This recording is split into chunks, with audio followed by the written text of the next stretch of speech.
তো বন্ধুরা, পশ্চিমবঙ্গ ভূমি সংস্কার আইন 1955 এই সম্পর্কে একটি ভিডিও আমি আগেই শেয়ার করেছিলাম। তো এই ভিডিওটিতে আমি কিছু ধারা সম্পর্কে আলোচনা করেছিলাম, আর ভিডিওটিতে বলেছিলাম পশ্চিমবঙ্গ ভূমি সংস্কার আইন 1955-তে টোটাল যে ধারা রয়েছে, টোটাল ধারার সংখ্যা হচ্ছে 63টি। আর এই ভিডিওটিতে আমি আগে আলোচনা করেছিলাম 14 ধারা পর্যন্ত। আর আজকের ভিডিওতে 14 ধারার পরবর্তী যে ধারাগুলি রয়েছে, অর্থাৎ 15 নম্বর ধারা থেকে শুরু করে 63 নম্বর ধারা পর্যন্ত কি কি রয়েছে প্রতিটি ধারাতে, সে সম্পর্কে আলোচনা করব। আর আগেরকার এই ভিডিওটি দেখে না থাকলে চ্যানেলে গিয়ে দেখে নিতে পারো, অথবা ভিডিওর আই বাটনে ক্লিক করেও দেখে নিতে পারবে, অথবা ভিডিওর ডেসক্রিপশনে লিঙ্ক দিয়ে দেবো, সেখানে ক্লিক করে দেখে নিতে পারবে। আর আজকের ভিডিওটিতে ভূমি সংস্কার আইন 1955 সালের মোস্ট ইম্পর্টেন্ট যে ধারাগুলি রয়েছে সেইগুলি সম্পর্কে আলোচনা করব। তার মধ্যে প্রথমেই পড়বে আমাদের 15 নম্বর ধারা, যেখান থেকে শুরু হচ্ছে বর্গাদার চ্যাপ্টার। তো এই বর্গাদার সম্পর্কিত যতগুলি ধারা রয়েছে সেগুলি পরপর আলোচনা করব। তারপরে আসবে 50 ধারা আসবে। সেই 50 ধারায় রয়েছে হচ্ছে ROR, অর্থাৎ রেকর্ড অফ রাইট কি করে প্রস্তুত করা হয়, আর সে সম্পর্কে কি কি বিধিনিষেধ রয়েছে সে সম্পর্কে আলোচনা করব। তারপর রয়েছে তারপর আসছে 51 ধারা। তো 51 ধারাটিও খুব গুরুত্বপূর্ণ, কারণ এখানে জমির রেকর্ড সম্পর্কে ডিটেলস এখানে সব আইনগুলো বলা আছে। তো বন্ধুরা, দেখতে থাকো ভিডিওটি বেশ ইনফরমেটিভ হতে চলেছে। আর ভিডিওটি শুরু করার আগে সবার কাছে একটা রিকোয়েস্ট, চ্যানেলটিতে নতুন হলে অবশ্যই সাবস্ক্রাইব করে বেল বাটনটি প্রেস করে রাখবে জমি জায়গা সংক্রান্ত এই ধরনের ইনফরমেটিভ ভিডিওর পরবর্তী আপডেট পাওয়ার জন্য। তো আগে যেমনটি বললাম, 14 ধারা পর্যন্ত আমি আগের ভিডিওতে আলোচনা করেছিলাম। এরপর শুরু হচ্ছে আমাদের চ্যাপ্টার 3, অর্থাৎ চ্যাপ্টার 3তে রয়েছে আমাদের বর্গাদার। তো বর্গাদার সম্পর্কিত যে আইনগুলি রয়েছে, দেখো যে সেই আইনগুলো এখানে সেকশন ওয়াইজ রয়েছে। তো এই সেকশন হচ্ছে আমাদের ধারা, সেকশনকে বাংলায় ধারা বলে। আর এদিকে দেখো বাঁদিকে রয়েছে সেকশন, আর ডান দিকে রয়েছে ডেসক্রিপশন। তো এই ধারাগুলিতে কি বলা হয়েছে সেই সম্পর্কে সংক্ষেপে এখানে বলা রয়েছে ডেসক্রিপশনে। তো এর পরবর্তীতে আমি প্রতিটি ধারা অনুযায়ী এই যে ডেসক্রিপশন রয়েছে সেগুলি বিস্তারিত আমি আলোচনা করব। যে ইম্পর্টেন্ট যে ধারাগুলি রয়েছে সেই ইম্পর্টেন্ট ধারাগুলি সম্পর্কে বিস্তারিত আলোচনা করব। তো এখন শুধুমাত্র ডেসক্রিপশন অর্থাৎ সংক্ষেপে জেনে নিই পরপর কি বলেছে। তো এখানে প্রথমে দেখো আমাদের রয়েছে 15 নম্বর ধারা। তো এখানে 15 নম্বর ধারায় রয়েছে বর্গাদার দ্বারা আবাদকৃত জমির জন্য কিছু সুরক্ষা ব্যবস্থা, অর্থাৎ বর্গাদারদের কিছু সুরক্ষার জন্য এই ধারাটি করা হয়েছিল। ইংরেজিতে এটি রয়েছে certain safeguards for plot of land cultivated by bargadar. তারপর রয়েছে 15A, এখানে বলেছে বর্গাদারের মৃত্যুর পর বর্গা চাষের অধিকারের ধারাবাহিকতা, এটি ইংলিশে continuation of right of cultivation on bargadar after death. তারপর দেখো রয়েছে 16 নম্বর ধারা, এখানে রয়েছে বর্গাদারের দ্বারা প্রদেয় উৎপন্ন ফসলের ভাগ, অর্থাৎ share of produce payable by a bargadar. তারপর রয়েছে দেখো 16A ধারা, এখানে কিছু ক্ষেত্রে বর্গাদার তার প্রাপ্য ফসলের অংশ আদায় করতে পারবেন, অর্থাৎ bargadar entitle to recover his share in certain cases. তারপর রয়েছে 17 নম্বর ধারা, এখানে রয়েছে বর্গাদারের দ্বারা চাষের অবসান, termination of cultivation by bargadar. তারপর রয়েছে দেখো 18 নম্বর ধারা, এখানে বলেছে কতগুলি বিবাদ আর নিষ্পত্তির ক্ষেত্রাধিকার, jurisdiction to decide certain dispute. তারপর দেখো রয়েছে 18A ধারা, এখানে রয়েছে উত্তরাধিকাররা যতক্ষণ না কাজ আরম্ভ করছেন 1 এবং 18 নম্বর ধারায় নিযুক্ত আধিকারিক কর্তৃপক্ষ কাজ চালাবেন, অর্থাৎ continuance in office of officer and authorities appointed under section 17 and 18 until successor commence to function. এরপর রয়েছে 19 নম্বর ধারা, এখানে অ্যাপিল সম্পর্কে কিছু তত্ত্ব আলোচনা করা হয়েছে। তারপর 19A-তে রয়েছে শাস্তি অর্থাৎ পেনাল্টি। 19B নাম্বার ধারায় রয়েছে এখানে বর্গাদারের জমি পুনঃস্থাপন করা, রেস্টোরেশন অফ ল্যান্ড টু বর্গাদার। তারপর 20 নম্বর ধারায় রয়েছে পদ্ধতি এবং নিষ্পাদন করা, প্রসিডিউর অ্যান্ড এক্সিকিউশন। তারপর 20A-তে রয়েছে বর্গাদারের দ্বারা চাষের অবসানের জন্য আদেশের বাতিল করা, setting aside of order for termination of cultivated by bargadar. তারপর 20B এখানে রয়েছে বর্গাদারের দ্বারা সমর্পণ অথবা পরিত্যাগ, surrender or abandonment by bargadar. তারপর 21 নম্বর ধারা, এখানে রয়েছে আদালতের ক্ষেত্রাধিকারের বাধা, বার টু জুরিসডিকশন। তারপর 21A এখানে রয়েছে বর্গাদারের চাষের অবসানের ক্ষেত্রে প্রক্রিয়ার সাময়িক স্থগিতাদেশ, অর্থাৎ temporary stay of proceeding for termination of cultivation by bargadar. তারপর 21B এখানে রয়েছে অন্যের জমি চাষকারী ব্যক্তিকে কিছু ক্ষেত্রে বর্গাদার হিসাবে ধরা হবে, অর্থাৎ person cultivating land of another to be presumed to be bargadar in certain cases. এরপর 21C রয়েছে, এখানে রয়েছে রাজ্য ভূমি কর্পোরেশন বা আঞ্চলিক ভূমি কর্পোরেশন গঠনের ক্ষমতা, constitution of a state land corporation আর রিজিওনাল ল্যান্ড কর্পোরেশন। তারপর 21D এখানে রয়েছে বর্গাদারের নাম রেকর্ড অফ রাইটস অন্তর্ভুক্ত করতে হবে, name of bargadar to be entered in record of rights. তারপর 21 এখানে বলা হয়েছে আইনি পেশাদারের বিরুদ্ধে বাধা নিষেধ, বার টু লেগাল প্র্যাকটিশনার্স। এরপর রয়েছে চ্যাপ্টার 4, এখানে রয়েছে প্রভিশন অ্যাজ টু রেভিনিউ। তো এখানে রেভিনিউ অর্থাৎ হচ্ছে রাজস্ব, অর্থাৎ আমরা যে জমির খাজনা দিই সেই খাজনা দেওয়া সম্পর্কে কিছু আইন এখানে বলা রয়েছে সেই চ্যাপ্টার 4-এ। তো প্রথমে এখানে যে ধারা রয়েছে 22, তো 22 নম্বর ধারায় রয়েছে রাজস্ব পরিশোধের দায়িত্ব, লায়াবিলিটি টু পে রেভিনিউ, অর্থাৎ আমরা যে জমির খাজনা দিই সেটি আমাদের একটি দায়িত্ব, সেটি বলা আছে এখানে। তারপর 23 নম্বরে দেখো রয়েছে রাজস্ব নির্ধারণ করা, অর্থাৎ কত খাজনা আমাদের দিতে হবে সেটি ডিটারমিনেশন অফ রেভিনিউ। তারপর 23-এর এইখানে রয়েছে অব্যাহতি অর্থাৎ এক্সেমশন।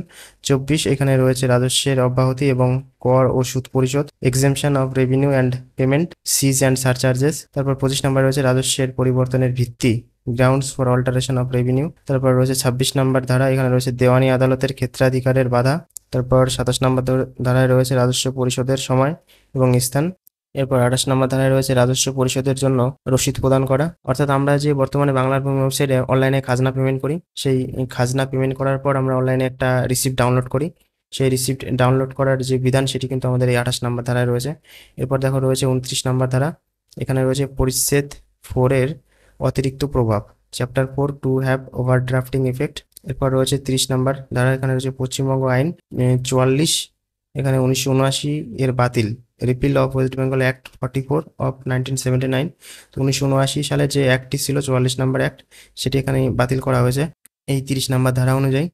তারপর 31 থেকে 38 এটি অমিটেড করা হয়েছে, অর্থাৎ এটা বাদ দেওয়া হয়েছে। তারপর আছে চ্যাপ্টার 5, চ্যাপ্টার 5-এ রয়েছে consolidation of lands comprised in plot of land and cooperative farming societies.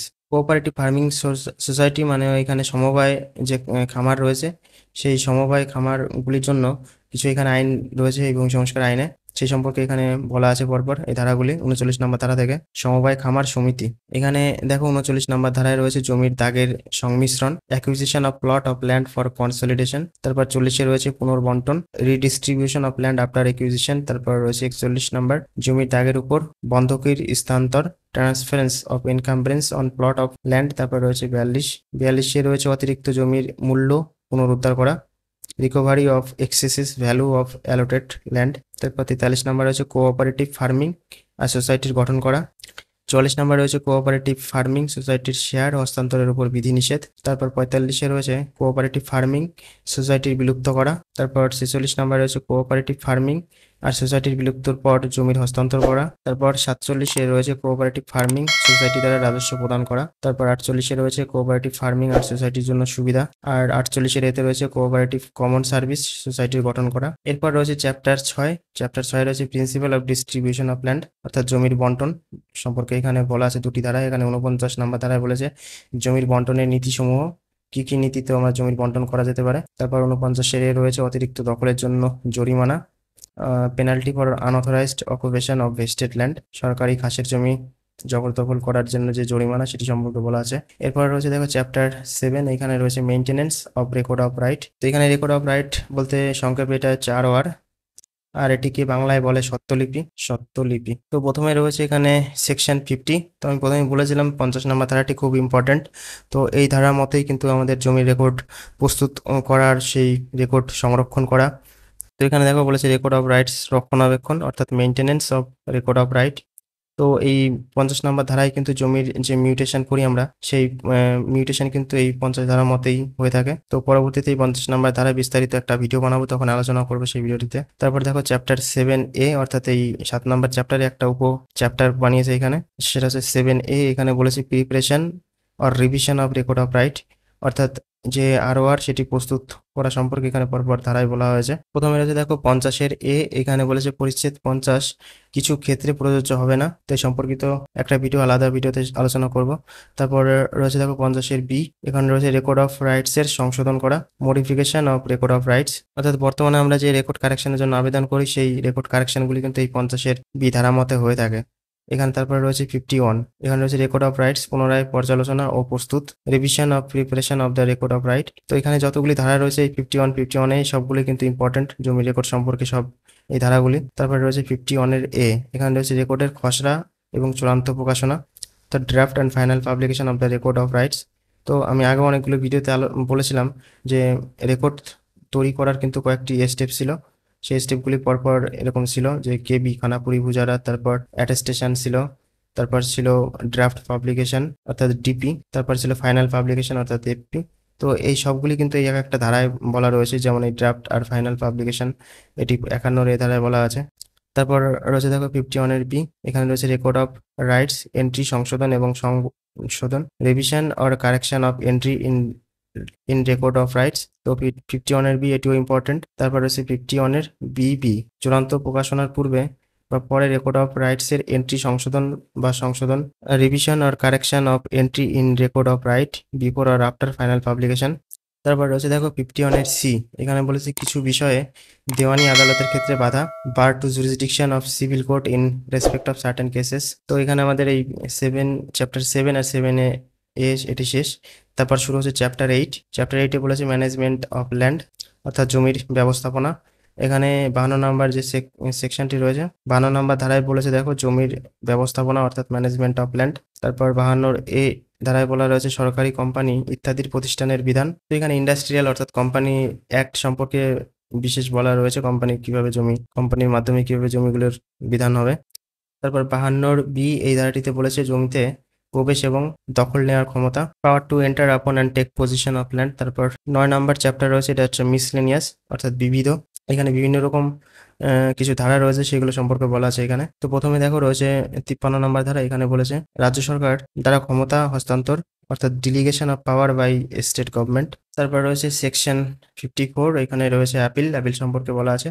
তারপর 55 নম্বর ধারা রয়েছে আপিলের সময়সীমা। 56 নম্বর ধারাতে বলেছে জমিতে প্রবেশ করার এবং জরিপ করার ক্ষমতা। তো এই 56 নম্বর ধারা অনুযায়ী ভূমি দপ্তর থেকে যখন কোনো ইনকোয়ারিতে পাঠায়, যে আরআই ইনকোয়ারি হোক বা রেভিনিউ অফিসার নিজেই হোক, রেভিনিউ অফিসার বা বিএলআরও সাহেব হোক, তারা যে ডাইরেক্ট একটা জমিতে গিয়ে যে সেই জমিটির জরিপ অর্থাৎ মাপজোপ করতে পারবে এবং ইনকোয়ারি করতে পারবে, সেই ধারাটি কিন্তু এই 56 নম্বর ধারা মতে হয়ে থাকে। তারপর দেখো রয়েছে 57 নম্বর ধারা, এই আইনে অধীনে ব্যবস্থাপনার আধিকারিকদের ক্ষমতা, power of officers dealing with proceeding under this act. তারপর রয়েছে 57 এ ধারা, এখানে দেওয়ানি আদালতের কিছু কাজের ক্ষমতা প্রদান, vesting of powers of civil court under the code of civil procedure 1908। তারপর 58 নম্বর ধারা রয়েছে, এখানে গৃহীত কাজের সংরক্ষণ রয়েছে, protection of action taken under this act. তারপর রয়েছে 59 নম্বর ধারা, এখানে রয়েছে প্রত্যাহার। তো কিছু এখানে বিষয় যেগুলো রিপিল করা হয়েছে পরবর্তীতে অ্যামেন্ডমেন্টে, সেখানে বলা হয়েছে। এখানে দেখো 60 নম্বর ধারায় রয়েছে নিয়মাবলী প্রস্তুতির ক্ষমতা অর্থাৎ পাওয়ার টু মেক রুলস। তারপর 61 নম্বরে রয়েছে তো আদালতের ক্ষেত্রাধিকারের বাধা, bar to jurisdiction of court. তারপর 62 নম্বর রয়েছে রাজ্য সরকারের নির্দেশ প্রদানের ক্ষমতা। তারপর 63 নম্বর ধারায় রয়েছে প্রত্যাহার এবং সংরক্ষণ, তা রিপিল অ্যান্ড সেভিং। তো এখানে আমি টোটাল যে 63টি ধারা ছিল, সেই 63টি ধারাগুলিতে সংক্ষেপে কি বলা রয়েছে প্রতিটি ধারায় আমি এখানে বিস্তারিত বলেছি। তো এর পরবর্তীতে যে ইম্পর্টেন্ট যে ধারাগুলি রয়েছে, সেই ইম্পর্টেন্ট ধারাগুলি সম্পর্কে এখানে বিস্তারিত ডিটেলটা আলোচনা করব। তো তোমরা অবশ্যই কমেন্ট করে জানাবে তো কোন ধারা সম্পর্কে এরপর আলোচনা করা যাবে, তো সেই ধারা সম্পর্কে একটি ভিডিও বানাবো পরবর্তীতে। তো আজকের এই ভিডিওতে এই পর্যন্ত, আবার দেখা হচ্ছে পরবর্তী ভিডিওতে। তৎক্ষণাৎ সবাই সুস্থ থাকবে, ভালো থাকবে।